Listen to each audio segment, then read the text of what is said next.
السلام علیکم پیارے بچوں، تیسری جماعت اردو کی کتاب سبق نمبر 12 میرا ملک اور اس کے ہمسائے۔ آج ہم اس کی مشق کریں گے۔ جمہوریہ وہ ملک جس میں عوام کے چنے ہوئے نمائندوں کی حکومت ہو۔ الفاظ ہے دارالحکومت معنی ہے حکومت کا صدر مقام، برادرانہ تعلقات بھائیوں جیسے تعلقات، مملکت حکومت یا پھر ریاست، سیاح سیر کرنے والا، چاق چوبند چست چالاک۔ سوال نمبر 1 ہے، ان سوالات کے مختصر جوابات لکھیں۔ پاکستان کے ہمسایہ ممالک کون کون سے ہیں؟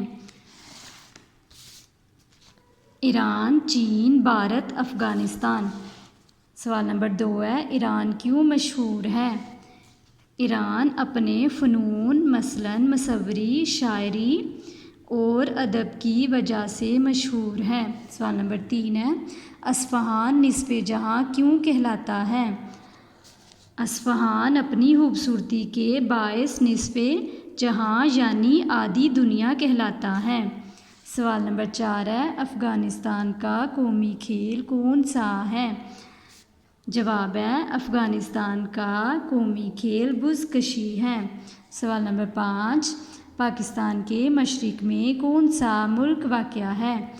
پاکستان کے مشرق میں بھارت واقع ہے۔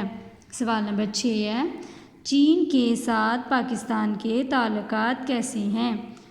چین کے ساتھ پاکستان کے تعلقات گہرے دوستانہ ہیں۔